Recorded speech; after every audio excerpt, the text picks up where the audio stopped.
Hello and welcome to the latest Conservative Progress Digital Media Review with me, Jason MacKenzie, our special guest, Jack Powell from 1828, and Alan O'Kelly. Luke Springthorpe is taking a break this weekend, so it's just the three of us. And the three of us looking at three articles, as usual. Stephen Daisley from The Spectator. Will the BBC become a victim of its own bias? Alan Lockie from CapEx. A good start, but Starmer must now make some big choices. And finally, from 1828, Tom Spencer's piece, The Genocide of the Uyghur People. And I'm going to come across to you first, Jack, and ask what this piece is about in 1828, and what's your take on it, and what should we draw from it or be doing about it? So this is, I think, a really important piece, and it's something that not a huge amount of people know about. So I recently kind of relayed this to my family who live in Swansea, and they kind of had no idea that this was an issue going on. And I think that's probably where most people are. And I think it's not completely confusing, given that it's not really had as much media coverage as I think it should have. So the situation is that there is a genocide taking place in China. There are up to approximately 2 million people being incarcerated in what are 21st century concentration camps. And there are many stories online of people who have fled China, and they've described how they were forced to pledge their loyalty to the regime, how they were forced to renounce their religion, because we're talking about a group of people who are largely Muslim. They were subject to torture, sleep deprivation. Women have shared stories of horrendous sexual abuse, how they were forced to have abortions, have contraceptive devices implanted, or fully sterilized. And I think the thing that is most striking in this piece that we see is that population growth rates in the area we're talking about among the Uyghur Muslims has plummeted by 84%. Between 2015 and 2018. And the key point about this article is that this, according to the United Nations definition of genocide, meets the definition of genocide. And the problem is that while in recent months we have seen a response from the West, it's too often just the United States. And it's too often a kind of situation where it's out of sight and out of mind. And because it's not close to our borders in the UK, maybe perhaps because it's not an imminent threat to us, we overlook it somewhat. But this is the largest incarceration of a religious minority since the Holocaust. And I think we've seen Jewish newspapers this week on the front pages cover this issue because it's very close to home to them and their history and their present reality, and the threat that something like that could happen again in the future. I think we're quite focused on our past at the moment and coming to terms with our past of the United Kingdom's role in the slave trade. But right here, right now, we have a genocide taking place that we could stop, or at least that we can raise awareness of, but we're not. And I think that's why this article is really important. Jack, let me jump in there. I know Alan's got a lot to say on this, but what should we be doing? You said we can stop it. The article notes that Dominic Raab's the UK has co-signed a statement at the UN Human Rights Council's detailing concerns, but signing a letter detailing concerns isn't going to help the Uyghur people in any way, shape or form, is it? And I know the US are taking some steps, but what do you think the UK government should be doing? Well, we've recently in the House of Commons last week, Dominic Raab announced the UK's new sanctions regime outside of the European Union. Now we can set our own sanctions against people. And he announced it was quite a hardline statement. It was mainly about Russian individuals. And in response to somebody in the House who asked him, well, what are you going to do about Chinese officials who are conducting genocide? He sort of seemed to imply that there wasn't enough evidence. And I think that that's why it's important to note that not only did the UK sign something at the United Nations that acknowledged these credible reports of genocide, but we've seen more evidence from the UN. We've seen just recently, I think in the last month, 12 or so tons of human hair arrive at the United States border that the United States authorities, Customs and Border Protection, believe has come from these concentration camps that, quite literally people have had their hair cut off and shipped. And we've seen, again, recently on Twitter, a video has emerged of Uyghur Muslims being blindfolded and loaded onto trains. And I think the message is, what does that remind us of? And that's what we've got to kind of remember. So you're right, the United States recently passed the Uyghur Human Rights Act, which kind of pressures US authorities to make sure that whatever they're doing, they're defending human rights in the region and they're not profiting off forced labor or anything like that. And just in the past, kind of more recently, we've seen the US sanction Chinese individuals. Chen Quango, who's the Communist Party leader in Xinjiang, where this is happening. And the United Kingdom has the same act. It's got the same sanctions regime, but we're not acting against the Chinese officials. And I think the problem is, and I'll finish on this point, is that I think as a beacon of freedom and democracy and human rights, we can't pick and choose when we apply human rights legislation and when we speak out for it across the world. We've got a duty to act, and I think at the moment we're not. Who knows what's going to come along in the next few weeks, but remember that people are dying every day, and this is very real and this is very current, and we need to step up, I think.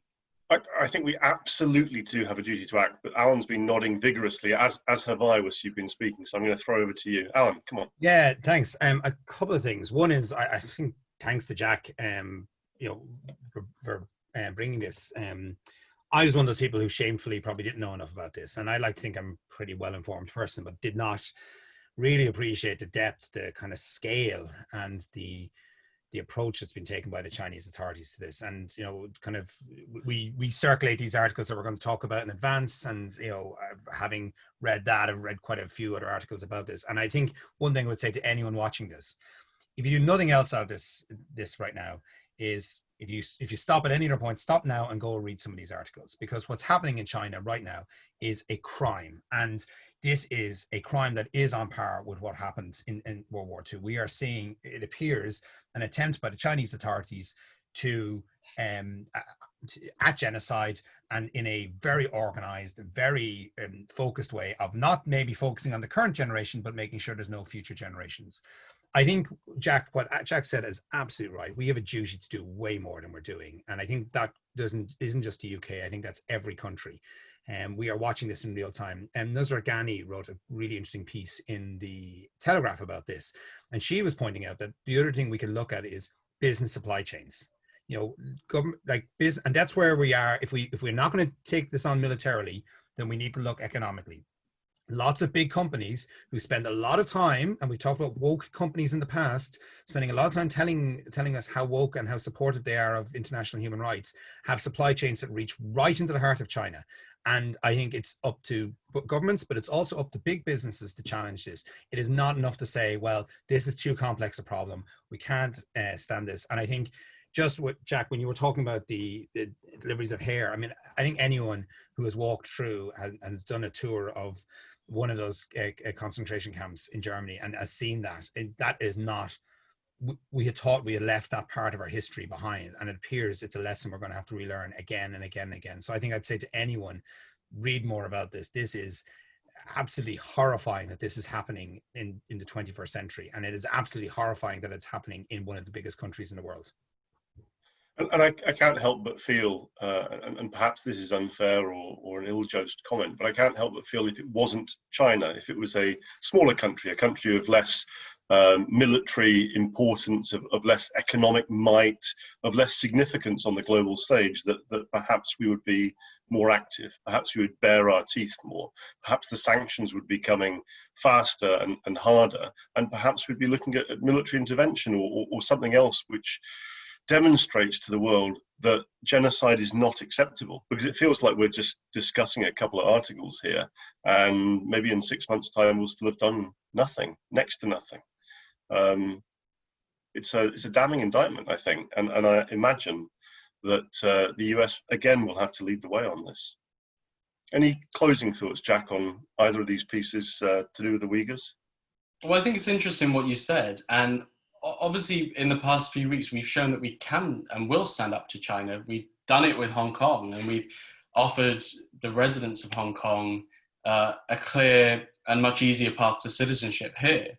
So we are willing to take action, and the US has led the way in this area. So I think the underlying confusion is, why are we not applying sanctions in the same sense that the US is, when we have the same legal framework? Obviously, China is a growing power, and it's only going to continue to grow. But isn't this important, that we have to set a precedent that we will not stand up for genocide? We said never again in the 20th century. I don't know. Does this government still take that forward? And that's a very big question, and it's very far away from home. But who knows when these things can happen around the world? And if we don't stand up for it now with other people, well, what kind of ground do we have to stand on? It sets a dangerous precedent, very sobering and very, very chilling, really. But we're going to have to park that piece now, and we'll go to something much more on the domestic front. Alan's chosen this article by Alan Lockie for CapEx, which says that Keir Starmer has made a good start. Tell us about it, Alan. Yeah. I mean, and we may not, some may not want to hear this, but yeah, I think it's fair. I mean, the article is a really, really great article. I think it's really, really insightful as to how Keir Starmer has navigated the first kind of months of of what the article rightly calls, and I think others have called it, the leader of the opposition being the hardest job in politics. I think Starmer came there with a big job to do. A party that was riven with, internal splits, has lost now, 2-3 elections in a row, and Starmer is he's not, wouldn't suggest that he's overwhelmed with charisma. But what he has done is he's positioned himself quite well. He has argued and support and really focused on eradicating the strain of anti-Semitism that does seem to exist within the Labour Party. He has imprinted himself on the Labour Party in a number of different ways, both structurally and from a policy perspective. But I think what the article really points to is Starmer's had a good start, but now he's going to head into the choppier phase, which is now he has to start making choices. Now he has to start offering policy prescriptions, and he's going to start talking about things like health, education, unemployment, and really starting to get down to, well, what is your answers to these things, and how are you going to pay for them? And I think it's not really talked about in the article, but we have seen a little bit of problems with Labour where they don't seem to know where they stand on, for example, a wealth tax. I have no idea where they stand on a wealth tax, frankly. If you told me they're for it, I think I've seen articles that say that. Tell me against it, they also seem to be against that. There still remains a problem at the heart of their economic policy. And I think the piece makes a good point. Policy isn't always an end of itself. Voters don't spend their time reading intricate policy documents and trying to understand the ins and outs of every angle, but they do want to know, what are your answers on the big questions of the day? And that's where Labour are going to have to start making ground, and that's where Keir Starmer is going to have to make choices, because in making those choices you inevitably disappoint wings of the party, and that's when you start creating problems. So I think the article is right. I think you're right. Sir Keir has made a good start. There was one paragraph that jumped out at me in particular. It says that credibility is absolutely vital. All political images are to some extent a caricature, but the public has a keen nose for authenticity. A leader who allows a huge chasm to open up between projection and reality is a leader that will soon find themselves in deep political trouble. Just ask Theresa May. And I think it's not the first 100 days that are going to be the thing which marks the trajectory of Keir Starmer's leadership of the Labour Party. It's going to be the next 100 and the next 100 after that, as he increasingly makes difficult decisions, which he has to do, which will alienate one faction or another. And you saw this with the whole Brexit debate with the Remain faction and the Brexit faction, and how Theresa May zigzagged between the two, trying somehow to keep them both happy. And I do think there are some binary choices to be made. So on the wealth tax, you've got one wing of the party which would be very much believing that's a core facet of the Labour socialist proposition, and others who would not, and who would view it, like a Blair Cameroon kind of squishy centrist. Well, before I get myself into trouble, Alan, then straight to you, Jack. Yeah, I think there's 2 points there. One is on the perception piece. I think Labour had this for 5-6 years, where their perception of their own leader and the reality the public saw of their own leader were 2 different things. I make the second point on your point about policy choices. This is the same problem the Conservative Party is about to face, that there are some really, really, really, really, really difficult policy choices about to face this country. And, this is probably not as much as Labour are going to face it. Rishi Sunak is going to have these same choices. How do you wean the country off, some very expensive state supports? And I think that's going to be a challenge for Labour. Sorry, Jack. Yeah, no, that was the same paragraph I was going to bring up. I thought that was a really good point, which is that Keir Starmer has done well. He's had a solid start, but has he done well in our minds? Because he's just kind of followed on from a really kind of angry relic from the communist era. I mean, that's the question, isn't it? And I think that's the kind of crux of the matter, is that he's okay, he's fine. But is he going to overturn an 80-seat majority? Is he a Tony Blair? I don't think he's a Tony Blair. I don't think he's, an inch of Tony Blair. So I think people who get very overexcited about Keir Starmer are kind of getting ahead of themselves. He's good, he's competent. I wouldn't be terrified if he was in charge of the nuclear submarines, but I don't think he differs from Theresa May in that there's been no vision. I don't know what Keir Starmer's vision for the UK is. I don't know if we're a free market economy with social liberalism. I don't know if we're the kind of Jeremy Corbyn lunacy of socialism. And you've got to remember, this is the guy that argued for Corbyn to go in number 10, that stood there while the anti-Semitism went on, that said that we should overturn the referendum result. So I don't know. I think that the Labour Party can have a bit of a shock at the ballot box, but I think Alan is right that it all depends on what the Tories do, because they are in just as much of a mess at the moment, even if they don't realise it yet. In a couple of years, what's their vision to the country? Are they socially conservative, or are they socially liberal? Are they free market, or are they going to keep paying everybody's wages? So I think you're right, Jack, that the issue that both parties are going to face, bearing in mind both parties are a big tent in themselves, is, are we going to be entirely pragmatic and zigzag without any ideological convictions or any sense of deep-rooted kind of policy values, or are we going to point the way and run into the future? And I think I was a Boris Johnson fan. I still am, but we need Boris to be firing all cylinders, and he hasn't been now for a very long time. And I think Rishi has an option in front of him. I said that Rishi won't be a possible leadership contender because one wing of the party will say he spent far too much money and poured too much state investment in, and the other wing of the party will say that he just didn't do enough to help businesses and sole traders and so on and so forth.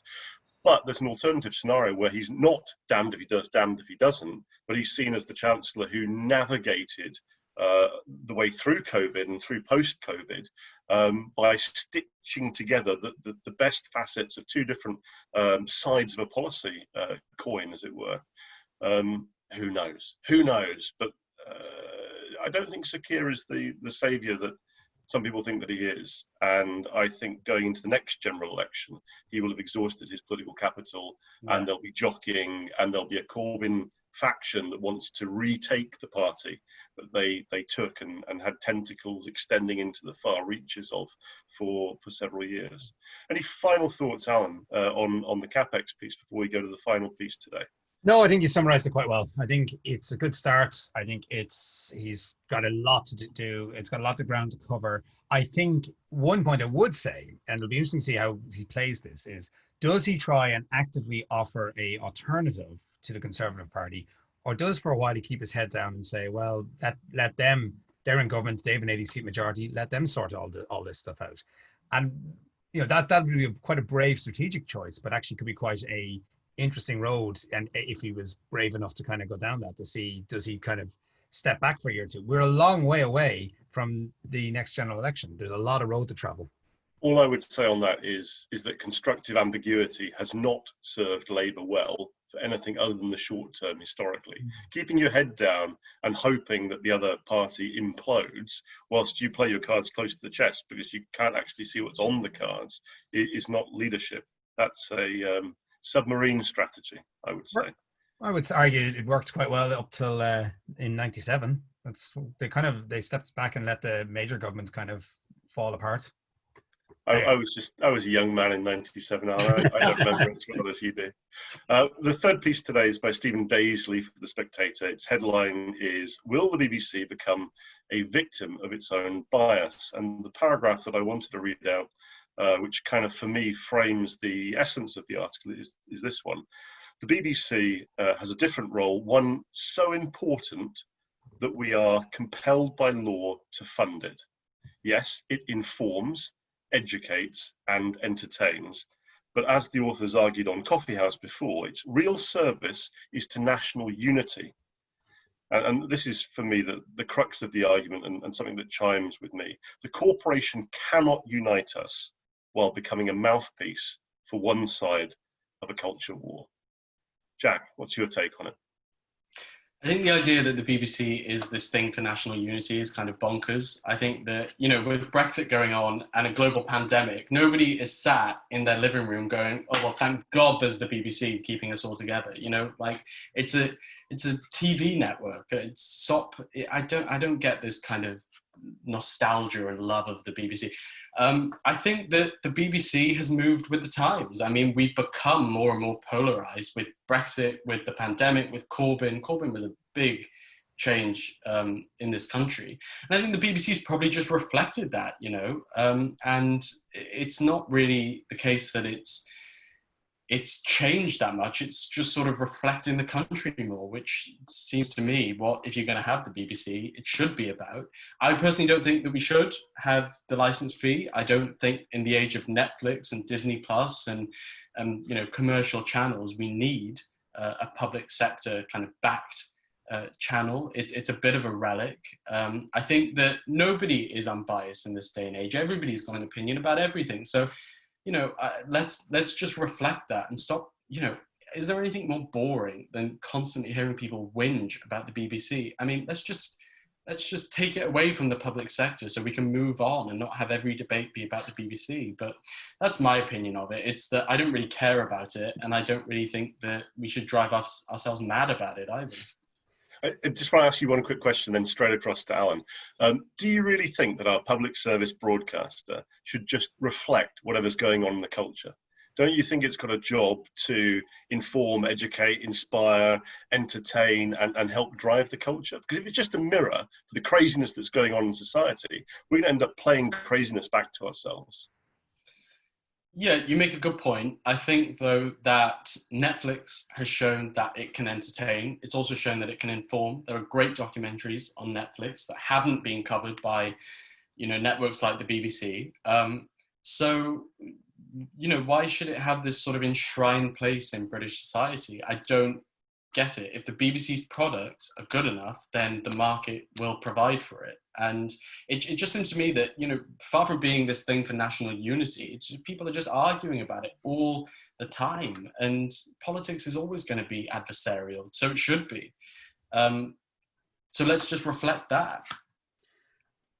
Yeah, I'd agree with that, actually. I think that's a great point. I'd add a couple of things. One is, going back to your earlier point, Jason, the BBC is not about, there's not 6 people watching the BBC. I mean, it's still a very, BBC TV shows regularly hit 8, 9, 10 million people. And it's not just, Strictly Come Dancing or Mrs. Brown and Boys, God help us all. But it is also like Blue Planet.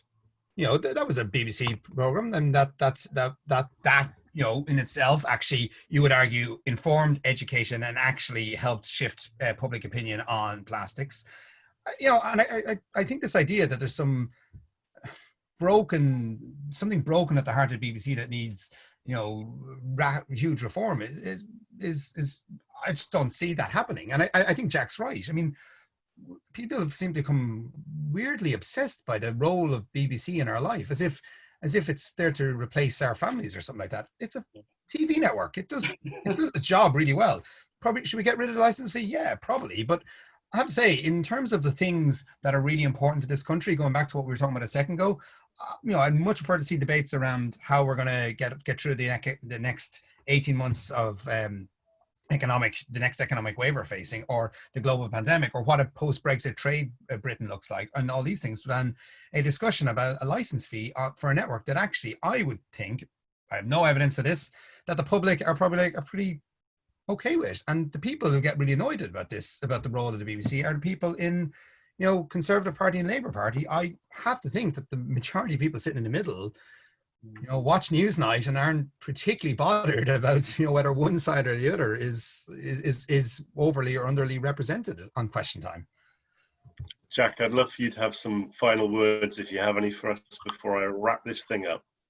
I would just have 2 quick points, which is that I think that was such a good point, in that how do you convince lunatics on the hard left and then people on the hard right, people who want a communist society and people who would literally have zero immigration, how do you convince them that this network is neutral? And you're always going to have people moan. The last point I would make is just one paragraph in this Spectator piece that really annoyed me, which was it says the butterfly effect from George Floyd's killing is one of the biggest stories in a generation. Once revered men have been torn down. And that really annoyed me, because I think there's this thing in the culture war, and the BBC forms part of it, that we can't be honest about our history. We have to kind of convince ourselves that there's this national myth that we've all got to kind of bow down to. And the problem with these kinds of people is that there's no kind of niche in the argument. There's no kind of, yeah, you're right, but then this point is also right. Should we have statues of slave traders? No. Should we be really kind of crying if some statues come down? No. So I think, he says at the start of this piece, the BBC is losing me. I don't know what kind of network he would have if he ran it, but I would bet that a lot of people in this country would think that he's lost the plot with that as well. So I need to wrap this up, but I want to ask you one question before I do so, Jack. Some statues should come down, is your position. That's a valid position. Do you think it's okay for the mob to pull them down in front of the police?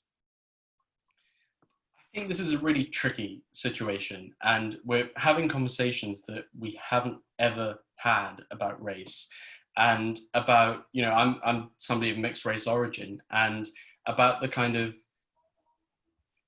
barriers in society that so many people don't see. And I think I'm not going to come down either side on this, because I think it's kind of a more minor point. But I'd say the overall point is this: if you're a black person and you're every single day walking past a statue of somebody who terrorized your ancestors, and it's in a statue, glorified in a statue, I would be extremely annoyed. And it's not about erasing history. I think what people like me want is for us to be actually taught a truthful version of history. But bringing down a statue isn't about erasing that. It's about saying we shouldn't glorify that. And it's not about saying we shouldn't be proud of anything in our history. It's about saying, again, let's just get rid of the extremes and say some parts were good, some parts were horrific, and have a serious conversation about that. So I'm not gonna come down on either side, because I think I understand the people who brought down those statues. But I'm a liberal, and I also understand that we do need the rule of law. And I personally wouldn't tear down a statue, but I'm not going to judge a black person and say that that was a terrible reaction, because most people don't know how it feels to face that kind of racism. I'm going to have to press you on that, my liberal friend. Either the rule of law applies or it doesn't. No, I'm going to jump in. I agree with Jack. I think we are in a world of a very nuanced debate. It is not enough. I think you're right to say it's not and it's not a crowd. We just bow to kind of crowds and pull down every statue. But equally, it is all right to have a debate about, you know, the totality of the history of individuals and what they did and didn't contribute to society. Absolutely. But I think it's also all right to say anger happens, that we are living in a moment. And I think we, again, this is one of these problems. Like, this is a really difficult conversation. And I don't think it's fair to say, well, there's one side or the other to this. This is a really rounded conversation. And I think we have to be able to have it without saying, well, you can either be for tearing down statues, or I think you can say, I'm against tearing down statues, but I understand why people do it. And that's, I have to say, my kind of view on the world. While I'm against it, I understand why people do it. And I think what it should be we should be asking ourselves is, why is that happening? And the Collinson statue, I think I said this before, like, that is a disgrace, that not that it was torn down, is that it took so long for Bristol Council to get it sorted, to get it taken down. Like, it's not right to say, well, you should wait for the system to sort it out. The system wasn't sorting it out. I'm not justifying tearing statues down, but I'm saying we as a society have a duty to talk about this and engage in it in a much more effective way than we have in the past. Just very, very quickly, just to answer your question, I would say that, yeah, I'm a liberal. I believe in the rule of law. But I think that was such a great point that we have to recognize this is a political issue. And the question is not, should we be tearing it down, but why on earth was it up for so long? And I think sometimes we kind of have the wrong conversations in this country. It's that, why are you bringing this up? You're stirring up feelings. The question is, why have we all not sought to bring down these people and also remove the barriers in society? And I think that's the key issue. Nobody wants to see people break the law, but equally, I think it's a bit of a stain on our country that statues like that are still up and being glorified. Jack Powell from 1828, and Alan O'Kelly from Conservative Progress. You've been fabulous today. I have been a useless moderator as ever, because we've crashed through our time limits despite trying to keep you in line and to whip you. Thank you particularly, Jack, for bringing the genocide of the Uyghur people to our attention. I think that's something that we're in lockstep with, and if you're sitting at home watching this, I'm pretty sure you're going to agree with this too. So I would love to see the UK government show some teeth and for us to actually step up to the plate. Because otherwise our kids will be reading about this in the history books and they'll be saying, why did they just, it was Brexit and COVID and they were scared of the Chinese and they just let this thing go on. I think we got some consensus around Sir Keir. Let's see whether he makes those difficult decisions, and let's see whether he leads the Labour Party in a soft Corbyn direction or in a Blairite sort of moderate direction. And finally, the spectator piece, I'm not going to labour that, but I'd just like to point out that all three of us don't think it should be mandatory to pay the licence fee, whereas some of us are hotter under the collar about it than others. I've enjoyed this. I hope you have if you're watching. I know these guys have, because I can see them and they're smiling. Maybe they're laughing at me. Who knows? I hope I'll see you again this time next week.